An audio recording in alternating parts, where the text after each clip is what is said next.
나의 그곳이 딱딱해지는 게 느껴졌다. 내가 입고 있던 얇은 파자마는 내 변화를 숨겨줄 수 없었다. 그녀는 놀라지 않았다. 오히려 조용히 컵을 내려놓았다. 그리고 고개를 숙이며 작게 속삭였다. 아버님 여전히 크시네요? 그 한마디에 내 안의 마지막 방어선이 무너졌다. 내 이름은 박진수다. 인생의 절반을 술집 불빛 속에서 보냈다. 웃음과 술잔이 오가는 자리를 관리하며 돈은 벌었지만 마음속에는 늘 공허와 외로움만이 남았다. 그러던 어느 날 내 삶에 한 여자가 들어왔다. 그녀의 이름은 윤이었다. 단정한 얼굴에 조용한 성격, 그리고 묘하게 사람을 편안하게 만드는 눈빛을 가진 여자.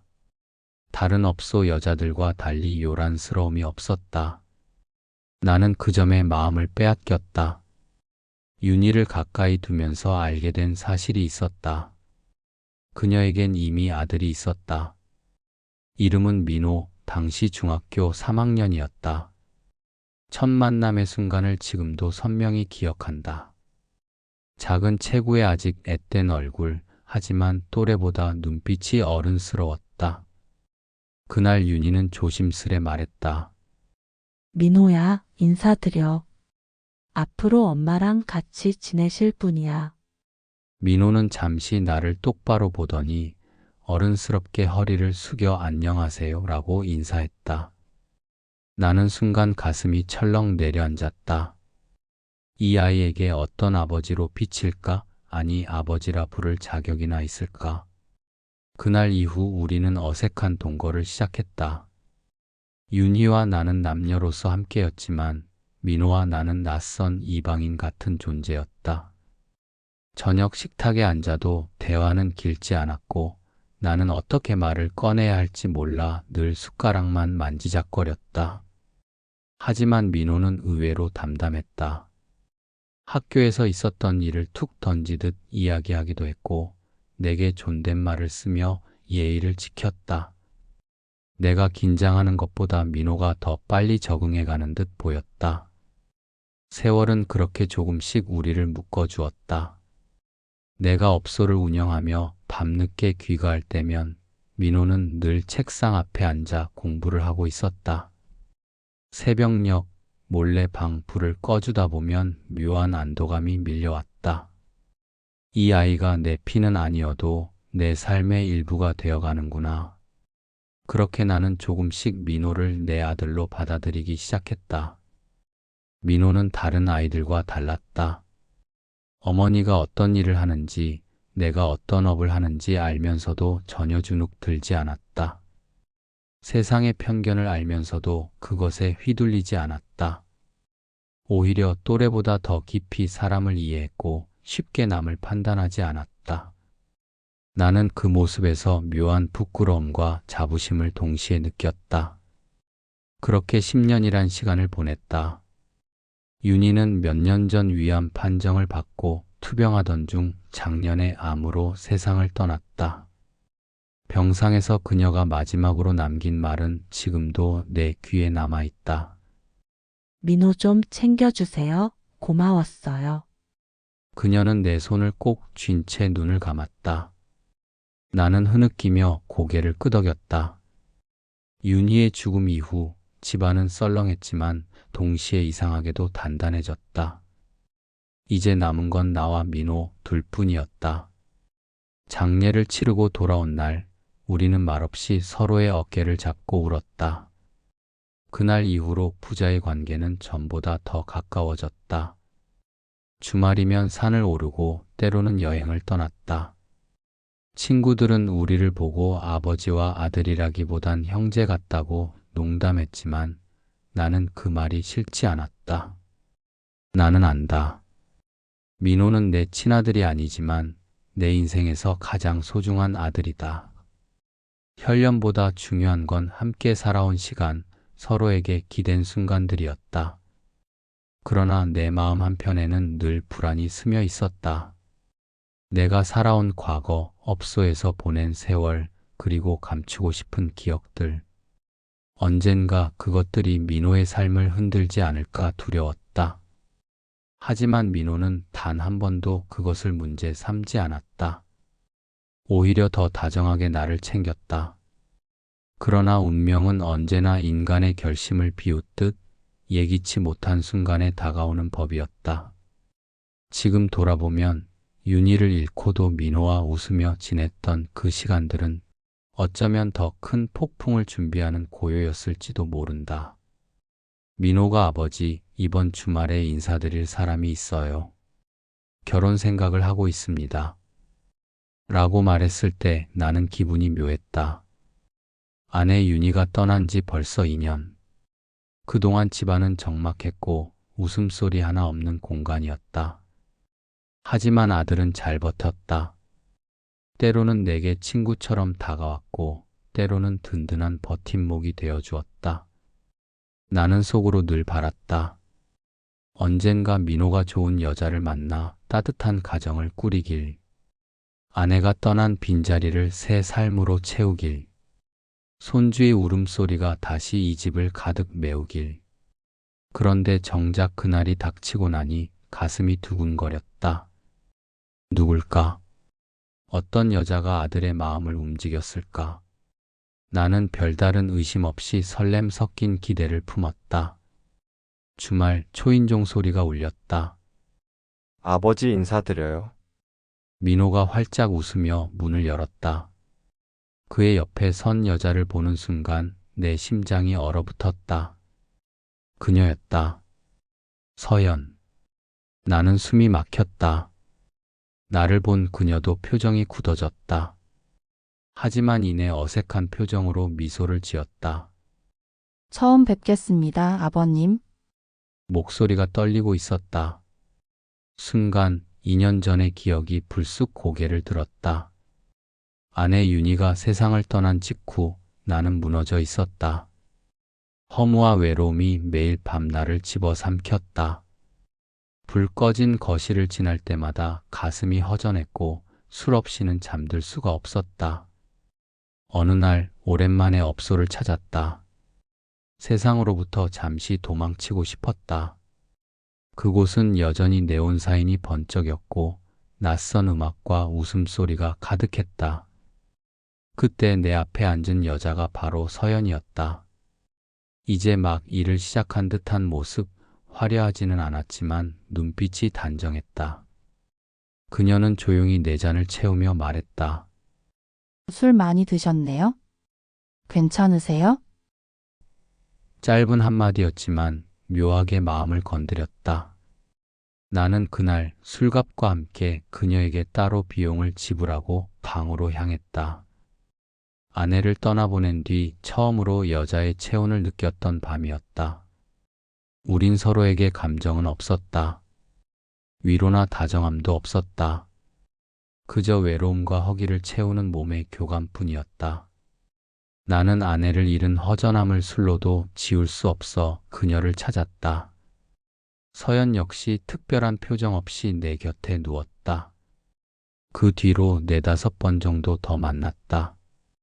언제나 같은 방식이었다. 술자리가 끝나면 방으로 향했고 돈이 오갔다. 서로의 이름조차 깊이 묻지 않았다.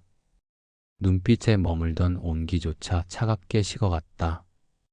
그 관계는 오래가지 않았다. 어느 날 이후로 나는 더 이상 그곳에 가지 않았다. 그녀도 나를 붙잡지 않았다. 그렇게 흐지부지 끝난 인연이었다. 나는 그렇게 믿었다. 그런데 지금 아들의 옆에 그녀가 서 있었다. 며느리라는 이름으로. 단정한 옷차림, 밝은 미소, 그러나 내 눈엔 여전히 2년 전 그 방의 그림자가 겹쳐졌다. 나는 억지로 웃으며 그녀의 인사를 받았다. 하지만 손끝은 떨리고 있었다. 머릿속은 소용돌이쳤다. 아들은 아무것도 모른 채 환하게 웃고 있었고 그녀는 마치 처음 보는 사람처럼 모른 척하고 있었다. 나는 속으로 절규했다. 어떻게 이런 일이 가능할까? 왜 하필 이 여자여야 하는가? 민호는 천진하게 말했다. 아버지, 이 사람이 바로 제가 결혼하려는 여자예요? 나는 대답할 수 없었다. 숨조차 막혔다. 그 순간 과거의 방안이 떠올랐다. 술기운에 젖은 몸, 서연의 차가운 손길, 그리고 아무 말도 없이 등을 돌리던 그녀의 뒷모습. 그것은 단순한 거래였다. 이름 없는 관계였다.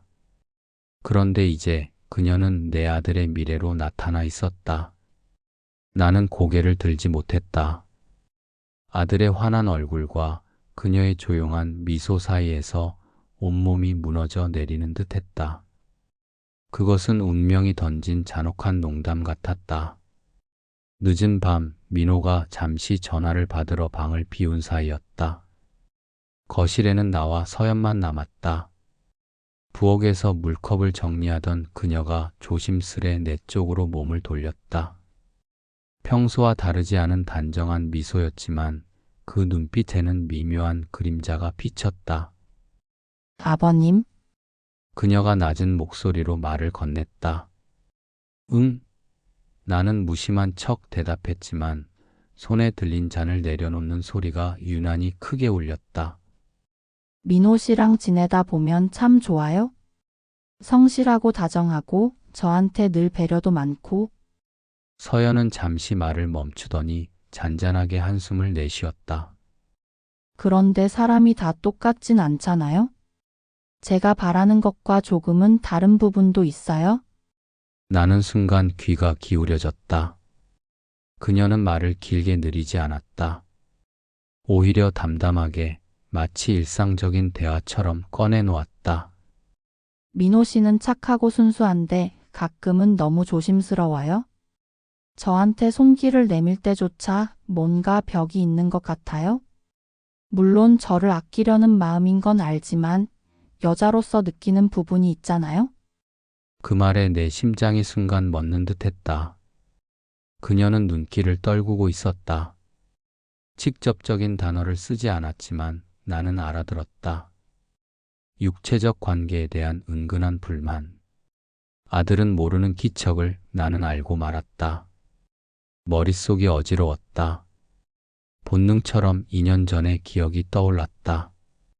아내를 잃은 허망한 밤, 술에 젖어 찾았던 라운지, 그리고 그곳에서 마주한 서연.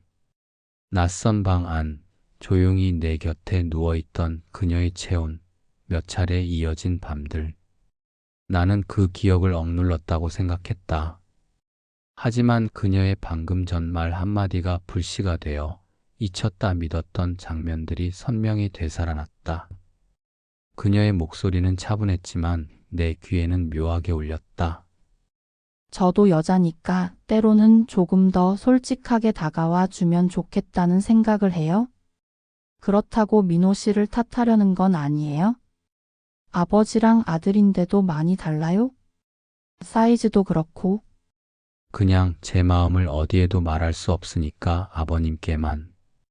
순간 가슴이 철렁 내려앉았다. 왜 하필 나에게? 왜 이런 이야기를 내게 털어놓는가?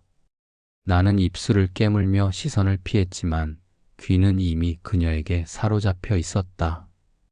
민호가 어렸을 때부터 유독 작았던 그곳의 크기가 문득 떠올라 서연의 불만이 이해가 안 되는 건 아니었다. 그날 밤 서연이 내게 다가왔던 모습이 겹쳐졌다. 부드럽게 내려앉던 손길, 묻지 않고 다가오던 입술, 아무 말 없이도 온몸이 전해주던 온기. 기억의 잔상은 단순한 회상이 아니었다.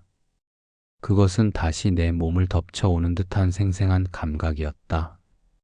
나는 스스로를 다그쳤다. 안 돼. 그건 과거다. 잊어야 한다. 그러나 이상하게도 내 몸은 그날의 기운을 배신처럼 기억하고 있었다. 서연의 말은 조용했지만 내 안에서는 야릇한 울림으로 번졌다. 나는 억지로 목소리를 낮췄다. 민호는 아직 서툴 거다. 크기도 적응되면 문제되지 않을 거야. 요새 수술도 하니까. 내가 이해해줘야 해. 그게 싫었으면 민호를 만나지 말았어야지. 시간이 지나면 달라질 거야. 내 말은 충고처럼 들렸지만 사실은 스스로를 달래는 변명에 가까웠다. 서연은 고개를 끄덕이며 억지로 미소를 지었다. 그러나 그 미소 너머로 스쳐간 눈빛은 아련했다. 집을 나서기 전 현관 앞에서도 그녀는 늘 짧게 나를 바라보았다. 그 시선이 오늘따라 더 무겁게 느껴졌다. 나는 그 눈빛을 피하려 애썼다. 하지만 속으로는 이미 흔들리고 있었다. 그녀의 말 한마디, 아들의 방에서 들려오던 불만 섞인 신음소리, 그리고 내 기억 속 밤이 겹쳐지며 가슴을 요동치게 했다. 아버지로서 지켜야 할 선과 한 남자로서 억누를 수 없는 욕망이 부딪히며 심장이 두 갈래로 찢겨나가는 듯 했다. 그날 밤 민호가 돌아오자 서연은 아무 일 없다는 듯 웃으며 식탁에 앉았다. 김치전이 노릇노릇 익는 소리, 기름 향기가 퍼졌다. 나는 억지로 젓가락을 들었지만 혀끝에는 아무 맛도 남지 않았다. 오직 내 귓가에 맴도는 건 그녀의 말뿐이었다. 민호 씨는 착하고 다정한데 여자로서 느끼는 부분이 있잖아요? 나는 잔을 들이켰다. 술이 아닌 물이었는데도 목이 뜨겁게 타올랐다. 시간이 흐르면서 나는 점점 집에 들어가는 것을 피했다. 민호와 서연이 함께 오는 날이면 퇴근 후 곧장 집으로 향하지 않았다. 괜히 거리를 두듯 의미 없는 산책을 하고 술집에 들러 잔을 비운 뒤에야 늦게 집으로 들어왔다. 집 문을 여는 순간부터 두 사람의 웃음소리가 내 심장을 짓누를까 두려웠다. 그러나 피한다 해서 사라지는 것은 아니었다. 오히려 서연의 시선은 날이 갈수록 더 깊어졌다.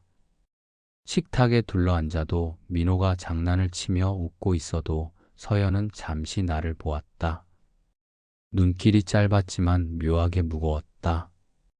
고개를 숙이며 웃다가도 숟가락을 내려놓는 순간 나를 향한 아련한 눈빛이 스쳤다. 나는 그때마다 얼른 시선을 돌렸지만 이미 그 눈빛은 가슴 속에 남아 꺼지지 않는 불씨가 되었다. 그러던 어느 날 밤이었다. 민호와 서연은 방에 들어가 있었다. 텔레비전을 켜두고도 화면은 보이지 않았다. 귀에만 집중되었다. 벽 너머의 숨소리, 삐걱거리는 침대 소리. 서연의 신음소리는 억눌린 듯 들려왔다. 기쁨보다는 무언가 채워지지 않는 갈증 같은 기척. 나는 손에 쥔 잔을 비우며 애써 귀를 막았다. 하지만 더 막을수록 더 선명해졌다. 얼마나 시간이 흘렀을까? 방문이 열리는 소리가 났다. 발소리가 조용히 거실로 다가왔다. 나는 화들짝 놀라 잔을 내려놓았다. 부엌 쪽에서 불빛이 켜졌다. 물을 따르는 소리. 그리고 그 자리에 서연이 있었다. 그녀는 머리가 헝클어진 채 타월 한 장을 걸치고 컵을 들고 있었다. 타월 사이로 풍만한 가슴골이 눈길을 사로잡았다. 얼굴에는 미소 대신 알 수 없는 피로가 깃들어 있었다. 눈빛은 멍하니 허공을 헤매다가 내 쪽으로 닿았다. 순간 나는 숨이 막혔다. 아버님 다 들으셨어요? 서연이 낮게 물었다. 목소리는 평소와 달랐다. 지쳐 있었고 어딘가 공허했다. 나는 대답을 망설이다가 억지로 미소를 지었다. 별소리 안 나던데. 그녀는 나의 그곳을 바라보며 물을 마셨다. 나도 모르게 그곳을 바라보는 시선이 무얼 뜻하는지 느껴졌다. 무언가 갈망하는 표정. 오히려 깊은 불만이 얼굴에 드리워져 있었다. 민호 곁에서의 미소와는 달랐다. 그 순간 나는 알았다. 방에서 들었던 기척이 단순한 착각이 아니었음을. 그녀는 분명히 채워지지 않은 무언가를 안고 있었다. 술이 이미 내 혈관을 타고 있었다. 나는 용기를 억눌러야 했지만 반대로 술은 억제를 태워버리고 있었다. 가슴이 뜨겁게 달아올랐다. 그날 밤 선을 넘지 않으려 수없이 다짐했던 의지가 허물어지는 걸 느꼈다. 나의 그곳이 딱딱해지는 게 느껴졌다. 내가 입고 있던 얇은 파자마는 내 변화를 숨겨줄 수 없었다. 그녀는 놀라지 않았다. 오히려 조용히 컵을 내려놓았다. 그리고 고개를 숙이며 작게 속삭였다. 아버님 여전히 크시네요? 그 한마디에 내 안의 마지막 방어선이 무너졌다. 나는 그녀의 손목을 붙잡았다. 그녀는 저항하지 않았다. 단지 눈을 감으며 숨을 내쉬었다. 순간 모든 것이 멎은 듯 고요했다. 세상의 시간은 흐르지 않고 오직 우리 둘의 심장 소리만이 방 안에 울렸다. 그날 밤 나는 결국 죄를 저질렀다. 그러나 그것은 한 번으로 끝나지 않았다. 나는 애써 피하려 했지만 술에 취한 날이면 같은 일이 반복되었다. 민호와 관계가 끝나면 씻지도 않은 채로 또다시 내 방을 찾아왔고, 민호가 잠든 뒤 서연이 거실에 나올 때마다 우리는 서로의 시선을 피하지 않았다.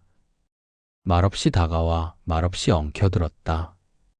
그것은 다정도 사랑도 아닌 단지 갈증과 허기를 채우는 행위였다. 하지만 그럴수록 우리는 더 깊이 얽혔다. 문제는 다음 날이었다. 술이 깨면 나는 매번 차가운 현실에 직면했다. 거울에 비친 얼굴은 초라했다. 나는 아버지다. 그런데 왜 아들의 여자를? 죄책감은 숨을 막았다. 서연의 눈빛도 달랐다. 민호 앞에서는 환하게 웃었지만 나를 스칠 때면 짧은 눈길에 무언가를 담았다. 마치 우리는 알고 있다는 무건의 신호처럼. 나는 점점 더 무너졌다. 집을 떠나고 싶었고 동시에 그녀를 떠나지 못했다. 술이 내게는 핑계였다. 잔을 비우면 스스로에게 말할 수 있었다. 술 때문이었다. 내가 아니라 술이 한 짓이다. 그러나 그것은 거짓이었다. 술은 단지 내 안의 욕망을 끌어올린 핑계일 뿐이었다. 진짜 문제는 나였다. 밤이 올 때마다 나는 두려움에 떨었다. 다시는 그러지 말자고 다짐하면서도 결국 같은 자리에 서 있었다. 그리고 아침이 오면 죄책감이 차갑게 내 어깨를 짓눌렀다. 나는 미호의 아버지였지만 동시에 한 남자였다. 그러나 그 두 얼굴은 서로를 파괴하고 있었다. 친아들도 아닌데 라는 생각이 들 때면 내 자신이 쓰레기처럼 느껴졌다. 서연이 임신 사실을 알렸을 때 내 심장은 무너져 내렸다. 그녀는 낮고 담담한 목소리로 말했다. 아버님 아이가 생겼어요? 말끝이 잦아들고 방 안은 고요했지만 내 가슴은 쿵쿵 울렸다. 눈앞이 흐려졌다. 설마. 그날 밤 나는 혼자 술잔을 기울였다. 잔 속에 비친 내 얼굴은 낯설었다. 아버지로서 기뻐해야 하는 순간에 나는 왜 죄인처럼 떨고 있는가? 머릿속에서 같은 질문이 반복되었다. 이 아이를 어떻게 할 것인가? 내가 끝까지 침묵한다면 민호는 평생 자기 아이라 믿으며 살아갈 것이다. 그러나 그 거짓은 언제까지 숨겨질 수 있을까? 서연도 무겁게 흔들리고 있었다. 민호 앞에서는 환하게 웃었지만 방 안에 둘이 남으면 표정이 달라졌다. 그녀는 손을 배에 올려놓으며 조용히 말했다. 아버님 이대로는 안 돼요?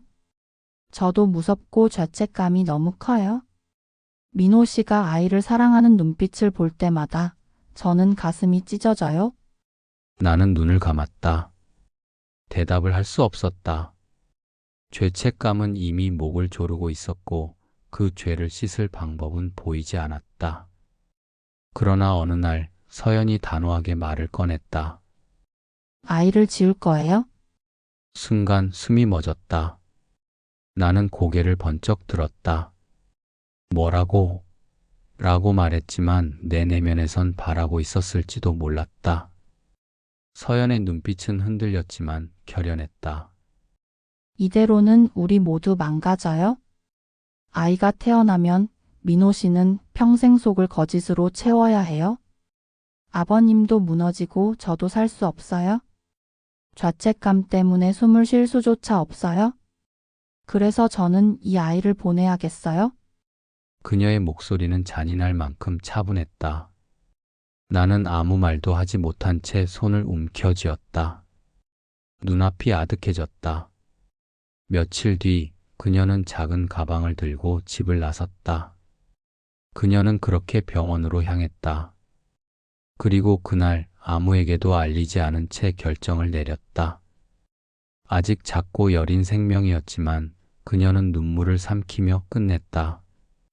울음소리조차 내지 못한 아이는 그렇게 지워졌다. 그날 밤 그녀는 창백한 얼굴로 돌아왔다. 희미한 미소를 띤 표정이었다. 그러나 그녀의 미소 뒤에는 깊은 그늘이 드리워져 있었다.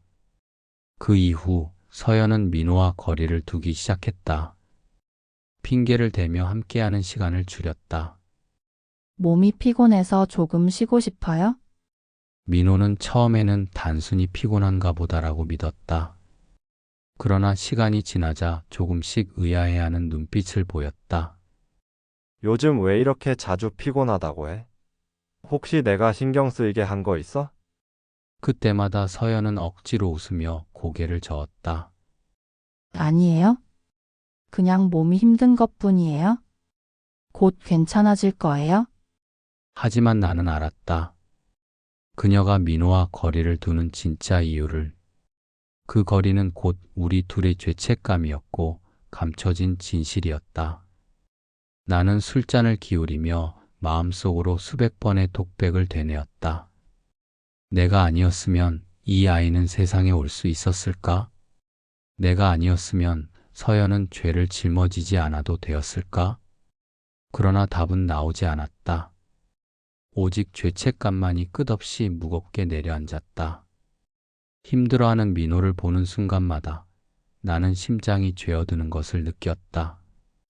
아무것도 모르는 아들의 순수한 믿음이 내게는 가장 잔혹한 형벌이었다. 결혼식이 다가올수록 집안은 분주했다. 청첩장이 이미 발송되었고 친척들 사이에는 축하 전화가 오갔다. 민호는 하루가 다르게 바빠졌다. 신혼집 가구를 고르고 휴가를 내어 혼수품을 알아보고 주말이면 서연과 웨딩숍을 오갔다. 그는 행복해 보였다. 눈빛 속에는 설렘과 책임감이 번쩍였다. 아버지, 이제 제가 가정을 이루는 거예요. 잘할 수 있겠죠? 나는 억지로 웃으며 고개를 끄덕였다. 잘할 거다. 내 엄마가 살아 있었다면 참 기뻐했을 거야. 그러나 서연의 표정은 달랐다. 겉으로는 미소를 지었지만 눈빛은 자꾸만 멀어졌다. 드레스 피팅을 마치고 돌아온 날 그녀는 소파에 앉아 한참을 멍하니 창밖을 바라보았다. 민호가 다가와 힘들어? 하고 묻자 그녀는 짧게 웃으며 고개를 저었다. 아니야? 그냥 조금 피곤해서 그래. 그러나 나는 알았다. 그 피곤함의 정체가 단순한 준비 과정이 아니라 우리 둘만 아는 죄책감이라는 것을. 민호는 몰랐다. 오히려 더 열정적으로 준비했다. 퇴근 후에도 웨딩 플래너와 통화했고 밤마다 서연에게 전화를 걸어 목소리를 확인했다. 그의 마음은 순수했고 흔들림 없었다. 그러나 서연은 점점 거리를 두었다. 데이트를 미루기도 했고 메시지 회신이 늦기도 했다. 민호는 처음엔 결혼 준비가 힘들어서 예민한 거겠지 하고 스스로를 달랬다. 하지만 시간이 흐를수록 불안한 눈빛이 짙어졌다. 그리고 어느 날 결국 일이 터졌다. 결혼식 2주 전 서연은 조용히 말을 꺼냈다. 민호 씨 미안해요. 저 결혼 못 하겠어요? 민호는 처음엔 농담인 줄 알았다. 뭐라고? 왜 그래? 무슨 일 있어? 그녀는 눈을 피하며 말했다. 그냥 제가 자신이 없어요? 결혼 생활을 감당할 수 없을 것 같아요?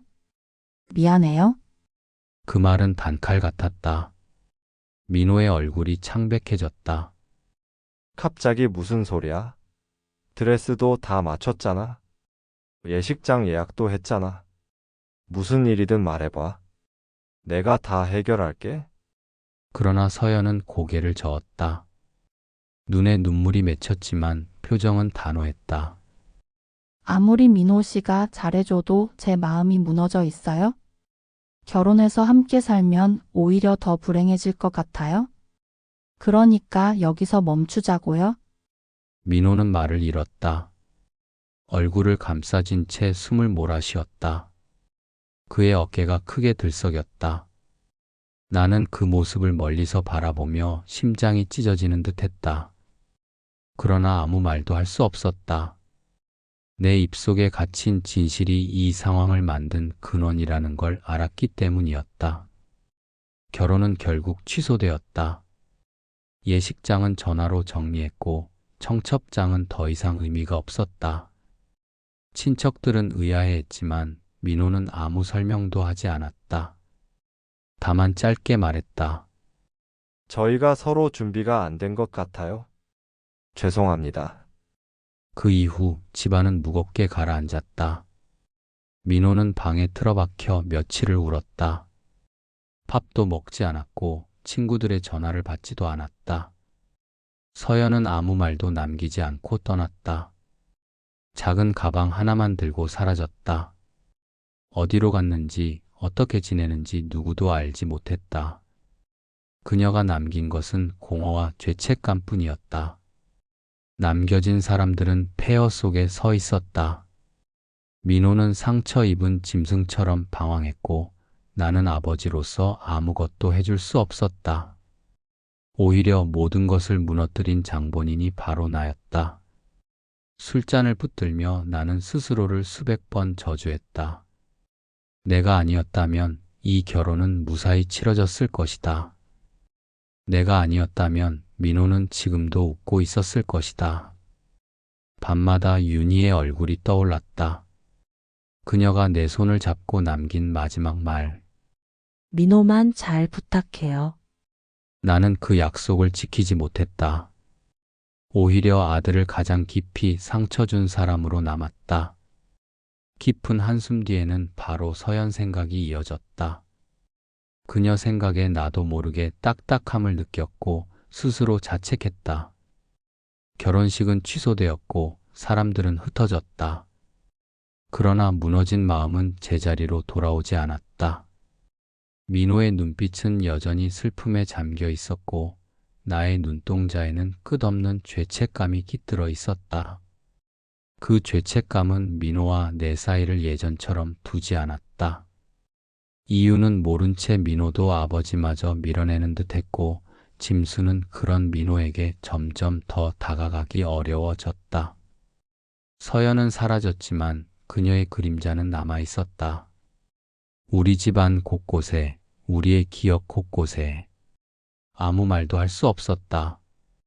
오직 무겁고 길게 이어지는 침묵만이 남았다.